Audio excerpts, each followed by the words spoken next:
dat ons vanaand kan verklaar dat ons is vir ewig anders as gevolg van u teenwoordigheid, as gevolg van u majesteit vanaand. Here, dit is ons hartsbegeerte dat in hierdie plek dat u net verheerlik sal word. Here, u woord sê dat elke tong sal bely en elke knie sal buig, Here, vir die naam van Jesus. Here, sodat u verheerlik kan word. Here, vanaand staan ons hier nie in ons eie krag en in ons eie mag nie, maar as gevolg van Jesus. As gevolg van 'n prys wat betaal is vir elkeen van ons. Here, ons wil u loof en prys vanaand vir u majesteit, vir u heerlikheid. Here, dankie dat u 'n God is wat alomteenwoordig is. Dat u ook alwetend is en dat u elke hart en gedagte in hierdie plek ken. Here, dit is my gebed dat u vanaand by elke persoon sal stil staan. Heilige Gees, mag u ons kom ontmoet vanaand. Mag u ons kom herlaai. Ons kom herinner van u majesteit, van u grootheid. Dat u alomteenwoordig is in elke situasie. Here, ek wil bid soos Dawid vanaand en ek wil alles kom oorgee vir u. My hart, my gedagtes, my lewe kom lê ek by u voete neer. Here, en ek weet as ek dit in u hande plaas, dan sal u met dit maak soos wat u wil. Beter as wat ek kan. Here, ons gee vanaand oor in afhanklikheid van u. Mag u verheerlik word. Amen. Amen. Jy kan jou sitplek neem.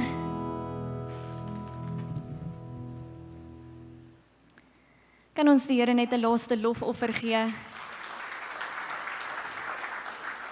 Die koning van konings, soos wat Henny gesê het met die 10de boodskap. Wat 'n voorreg is dit nie vir ons om vrylik daardie koning van die konings te kan aanbid nie.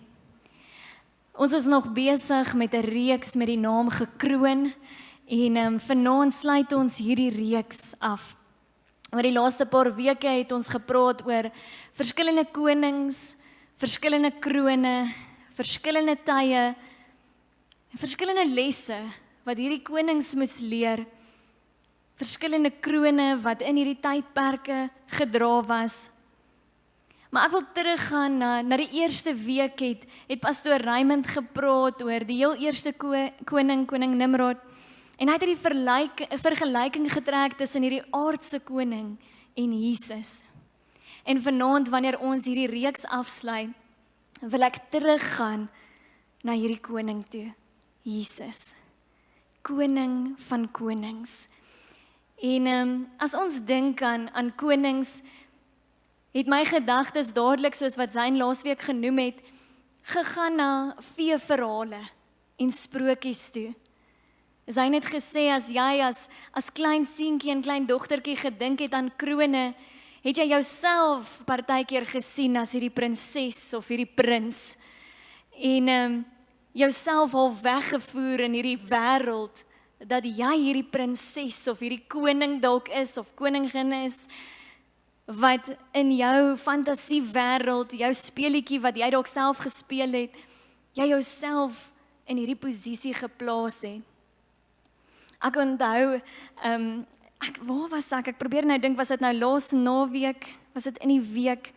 Ek onthou ek sien hierdie dogtertjie, ek dink dit was laas Sondag, by die biduur. Hier is so 'n klein dogtertjie, en sy het so 'n wye rok aan. En soos wat sy beweeg, maak sy sulke draadjies. Oral waar sy gaan, wil sy net half hierdie rok afwys, hoe hierdie rok beweeg soos wat sy draai. En ek onthou 'n klein Siobhan, ook in so 'n rok, ergens op kleuterskool. En waar jy jouself gesien het as hierdie prinses, was amazing as jy 'n kroon ook kon gehad het, maar partykeer het jy net die rok gehad. So vinnig weggevoer as ons dink aan krone en konings, prinsesse en prinse. En dit laat my dink aan veeverhale en sprokies. En 'n gesprek wat ek 2 weke terug met Pastor Basil het. En hy vertel my van hierdie twee skrywers, baie beroemde skrywers wat jare terug albei professors was by die Universiteit van Oxford. En die een van hulle was 'n ateïs, Lewis, en Tolkien op daardie stadium 'n Christen. En hierdie twee het 'n beroemde gesprek, jare bekend van hierdie gesprek word die een die ander een oortuig van Christendom. En hy gebruik die vergelyking van veeverhale. En hulle het hierdie gesprek, want albei van hulle is skrywers, en hy sê, het jy al gedink, wat is die main temas en fokuspunte in enige sprokiesverhaal of enige veeverhaal, hierdie stories wat ons skryf? Daar's altyd hierdie mense wat 'n soeke het na bonatuurlike krag. In alle stories wil mense dit kan verstaan of dit eksperimenteer of wonder daaroor dat daar bonatuurlike beweging is. Mense sal praat met diere of diere praat dalk self of daar's hierdie een persoon wat net bonatuurlik dinge kan laat gebeur of net bonatuurlik sterk is, maar daar's altyd 'n bonatuurlike element. En dan in hierdie selfde stories vind ons altyd hierdie stryd tussen goed en sleg. En hierdie soeke dat die goed uiteindelik die sleg sal oorwin. Dat dit vir ewig beter sal wees en dat daar nie meer sleg en swaar en seer en hartseer sal wees nie. En dan is daar altyd hierdie karakter. Die hoofkarakter, die half vergete persoon, die underdog, wat hierdie redding bring, wat die planne het, of wat die krag het, of wat iets net geroep is vir 'n spesifieke tyd, om hierdie redding te bring, om die goed, sodat die sleg kan oorwin word. Hierdie persoon word altyd half geïdentifiseer vir dit. En dan, natuurlik, altyd hierdie soeke van hierdie mense om vir ewig gelukkig te kan leef. Happily ever after. En uit hierdie gesprek wat hierdie twee skrywers het oor hierdie temas, identifiseer Tolkien dat is dit nie eintlik die evangelie nie. Is dit nie eintlik presies hoekom Jesus gekom het nie? En hierdie stories wat ons kyk en onsself inleef, is daar eintlik hierdie goue draad van Jesus. Met die bonatuurlike krag, hierdie underdog wat miskien nie gekom het in die manier hoe die wêreld gedink het hy sou kom nie. Wat gekom het om uiteindelik die sleg wat die dood is te kom oorwin, sodat ons in ewigheid gelukkig saam met hom kan leef. Ek dink ek kyk nou anders na veeverhale en ander stories, en nie omdat daar noodwendig krag in hulle is nie, maar ek dink ek het myself begin afvra, Siobhan, net soos wat ons partykeer die duiwel oral wil gaan soek en wil raak sien, hoeveel te meer moet ek nie eerder kyk, waar kan ek Jesus raak sien nie? Want in daardie stories, in daardie veeverhale, het hierdie mense, of hulle dit nou beplan het of nie beplan het nie, 'n geleentheid om eintlik die evangelie te bedien. Want al hierdie dinge wat mense wil sien in hierdie stories, is 'n soeke wat ek en jy het. Na die koning van konings, wat vir ons redding sal bring. Wat ons sleg uiteindelik sal kom oorwin met sy goed, sodat ons vir ewig gelukkig saam met hom kan leef. 'n Ewigheid wat vir ons wag. Nou ek wil jou vat vanaand na Markus 11 toe. En dis 'n bekende gedeelte van Palm Sondag wat ons vanaand by gaan stil staan. En toe ek hierdie stuk lees, toe besef ek dat na die 3 jaar wat Jesus op aarde bedien het, was hierdie eintlik die geval waar hy geopenbaar word as 'n koning. Waar mense hom raak sien as die koning van konings. Voor dit was hy heeltyd hierdie leraar wat groot groepe mense gelok het om te kom hoor. Daar was wel kere wat hy na homself verwys het, dalk as die seun van God, maar daar was ook ander geleenthede waar hy mense stil gemaak het om te sê, dis nog nie my tyd nie. Hulle kan nog nie weet wie hy is. Die tyd was nog nie reg nie. Maar hier op Palm Sondag sien ons dat die tyd reg is en mense moet weet dat hy gestuur word as die koning van konings. Ek wil vir jou lees uit Markus 11 vers 2 tot 11. Hierdie is die gedeelte waar hy 2 disippels, hulle kom binne die stad van Jerusalem in en dan sê hy vir 2 disippels, hulle moet die volgende gaan doen. Gaan na die dorp reg voor julle en dadelik as julle daar inkom, sal julle 'n esel vol vind wat vasgemaak is, waar geen mens op gesit het nie. Maak hom los en bring hom. As iemand vir julle sê, waarom doen julle dit? Moet julle antwoord, die Here het hom nodig. En dadelik sal hy hom hierheen stuur. Hulle het gegaan en die vul by die deur buite op die straat vasgemaak gevind en hom losgemaak. Daarop sê sommige van die wat daar staan vir hulle, wat maak julle dat julle die vul losmaak? En hulle antwoord, soos wat Jesus beveel het. Toe laat hulle begaan, en hulle het die vul na Jesus toe gebring, hulle het hulle klere daarop gelê en hy daarop gaan sit. Toe gooi baie mense hulle klere op die pad oop, en ander takke van die bome af en strooi dit op die pad. En die wat voorgeloop het en die wat gevolg het, het uitgeroep en gesê, Hosanna, geseënd is hy wat kom in die naam van die Here, geseënd is die koninkryk wat kom in die naam van die Here, die koninkryk van ons Vader Dawid, Hosanna in die hoogste hemele. Wat ek raak sien uit hierdie stuk uit, is dat Jesus hier met sy intog in Jerusalem, as die openbaring van hy wat die koning is wat gekom het, seun van God, raak gesien deur hierdie mense, in 'n plek is waar hy 2 krone dra.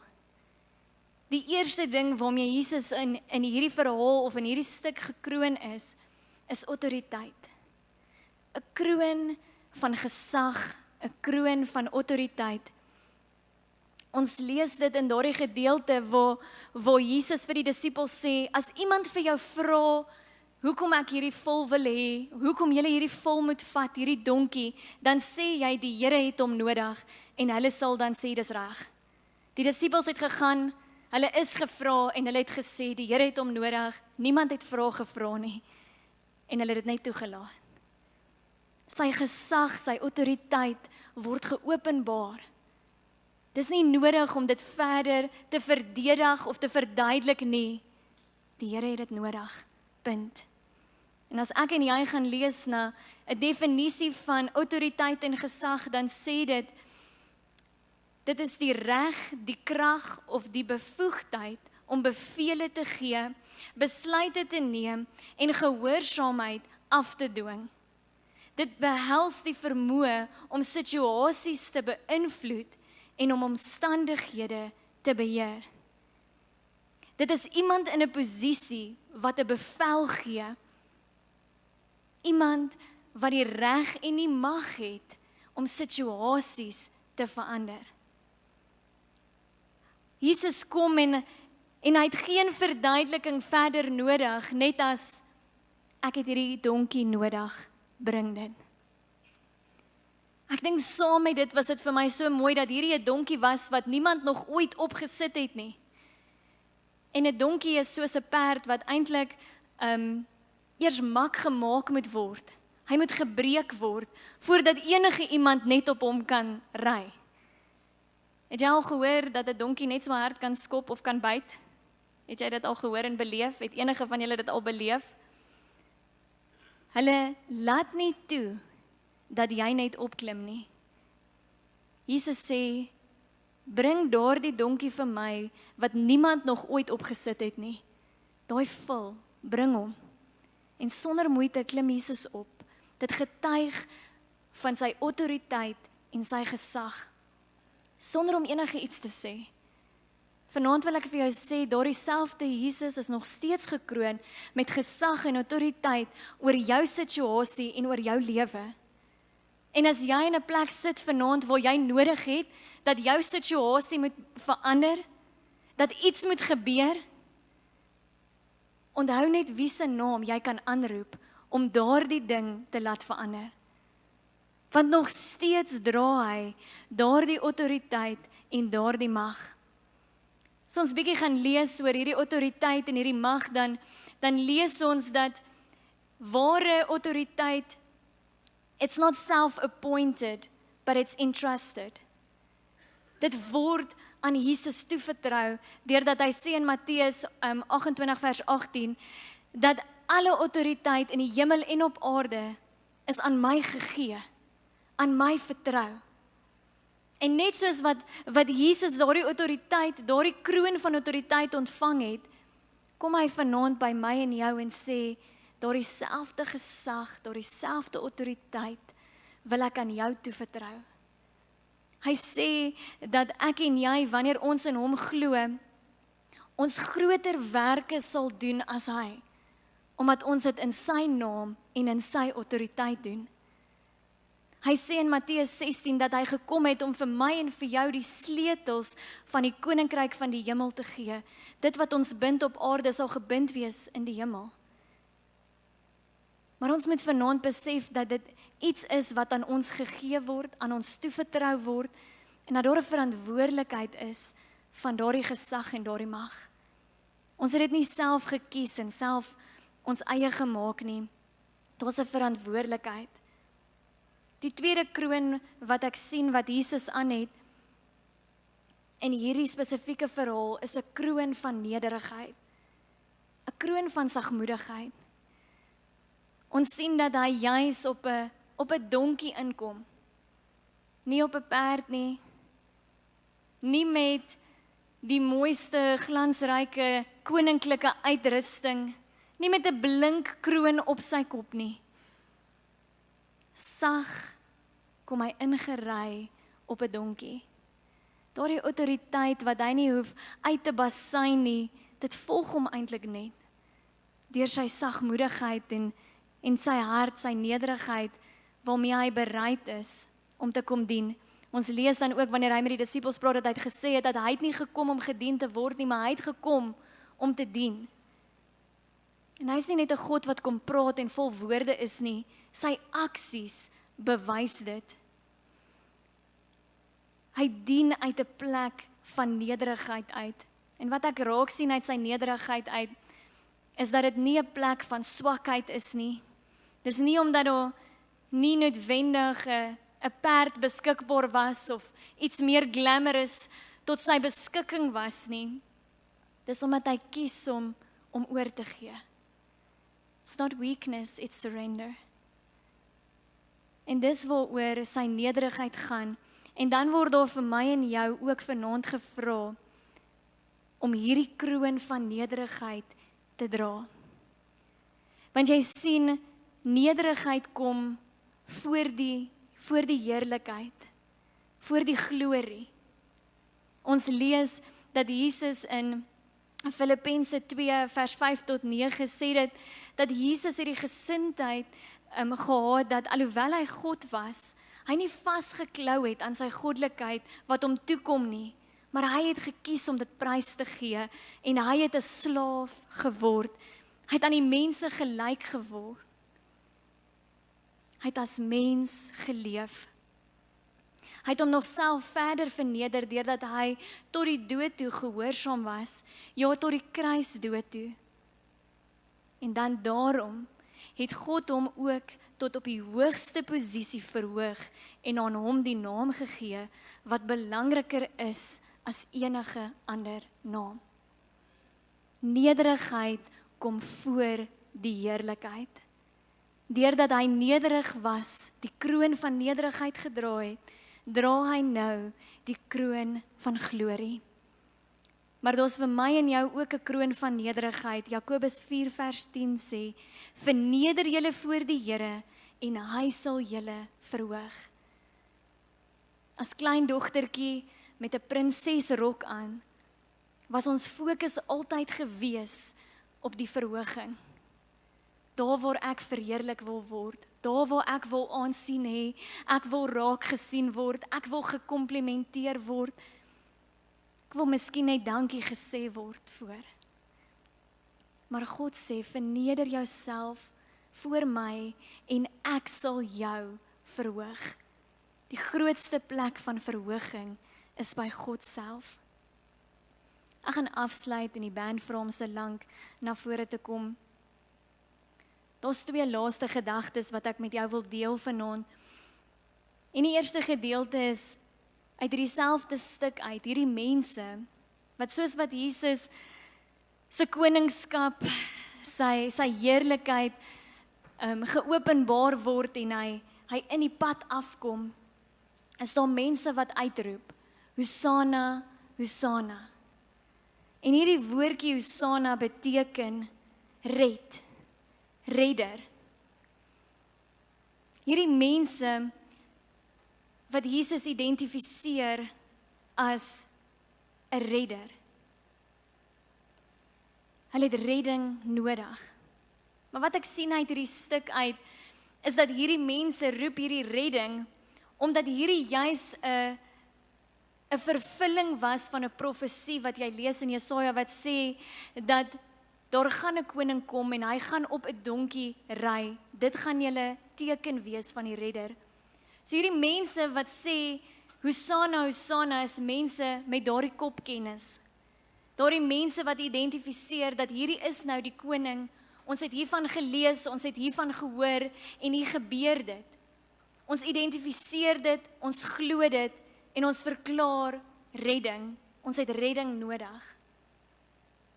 Maar hierdie selfde mense het 'n week later geskree kruisig hom, kruisig hom. Dieselfde mense. Wat ek raak sien uit hierdie stuk uit, is dat dit moet verder vir my en jou gaan as net 'n kopkennis. Verder as net 'n profesie om vir jou te sê, hierdie is Jesus, hy is die koning, hy het gekom, en jy dit acknowledge en weet wie hy is, maar iets moet in jou hart gebeur, dat jy hom beter leer ken, dat jy hom wil volg. Dit gaan nie net oor 'n kop besluit nie, maar oor jou hart wat moet volg. Hierdie selfde mense wat in hierdie skrifgedeelte sê, Hosanna, Hosanna, is mense wat in hierdie stuk ook kom en hulle klere voor Jesus neerlê. Palmtakke pluk en dit voor Jesus neerlê. Dit wat in hulle hand is, bring hulle en hulle kom lê dit voor hierdie koning neer. As 'n teken van dit wat vir my belangrik is, ek kom lê dit voor U neer. Mag U oor dit beweeg. Vanaand wil ek vir jou vra dat jy verby jou kopkennis moet kyk, na jou hart moet kyk en sê, Here, wat moet ek vanaand nog kom oorgee? Wat se kledingstuk, wat se palmtak moet ek vanaand nog by jou voete kom neerlê, sodat ek nie net lou warm bly nie, maar dat ek vuur warm sal raak in my verhouding met U. Dat ek nie meer dieselfde sal wees as wat ek nog altyd was. U naam verklaar, weet dat U die koning is, weet wie Jesus is, maar in my hart het nog niks verander nie, omdat ek U nog nie daar toegelaat het nie. Want as jy hom in jou hart toegelaat het, dan is daar aksies wat daarmee volg. Jy kan dan 'n kroon van gesag dra, jy kan 'n kroon van nederigheid dra, want dan gaan jy lyk soos wat Jesus lyk en nie meer soos die wêreld rondom jou nie. Ek gaan vra dat ons hierdie diens afsluit met 'n lied wat ons gesing het vroeër vanaand, van I Surrender All. Want ek en jy het nodig dat ons hart vanaand in oorgawe die koning van konings aanbid. Dat ons vanaand, wat ook al dit is wat ons nog teruggehou het, daardie kledingstuk, daardie palmtak wat ons nog nie oorgegee het nie, dat jy vanaand 'n geleentheid het om dit by die voete van Jesus te los. Gister het ek die geleentheid gehad om saam met 'n groep volunteers na die manstronk toe te gaan. En ons staan in hierdie selle, daar's 'n geleentheid waar ons het om in te gaan en jy staan so half in die middel en jy kyk so uit oor al die selle. En hierdie is net die afdeling waar mense nog in aanhouding is wat wag vir 'n verhoor om plaas te vind. Hierdie plek is omring met soveel seer, soveel guilt, soveel shame. En toe hulle geleentheid gee vir van hierdie mans om te kom sodat ons hulle kan bedien, ervaar ek dat daar iets gebeur in die teenwoordigheid van God. Waar hierdie stikkende, gebroke mense 'n ontmoeting het met hierdie Jesus. En hulle is in 'n plek waar hulle miskien nie vrygelaat word uit 'n fisiese tronk uit nie. En ons sal altyd boundaries wees en ons sal altyd consequences wees. Maar van hierdie mans is vrygelaat uit 'n geestelike tronk. Uit 'n emosionele tronk. Hierdie mans kom op 'n plek waar hulle verby hierdie kopkennis kom, om net te weet van 'n Jesus en om te sê ja, ek het al gehoor van hom. Maar in 'n oomblik het hulle 'n geleentheid om hulle harte voor Jesus oop te maak en dat daar verandering kan kom. En dat van daai mans na die tyd wanneer ek die geleentheid het om saam met hulle te bid, vir my kan sê, bid vir my dat hierdie woord wat ek gehoor het, dat dit vrug sal hê. Dat ek hier veranderd sal uitstap vandag en dat ek hier terwyl ek nog in die tronk is, dat ek anders sal kies en anders sal leef. Want in daai oomblik het hulle die lig ervaar. Hulle het hierdie gesag gesien wat situasies kan verander, wat harte kan verander. Hulle het 'n God van nederigheid en sagmoedigheid erken, wat verby hulle seer en hulle foute gekyk het, om hulle as mens te kom ontmoet en te kom herstel.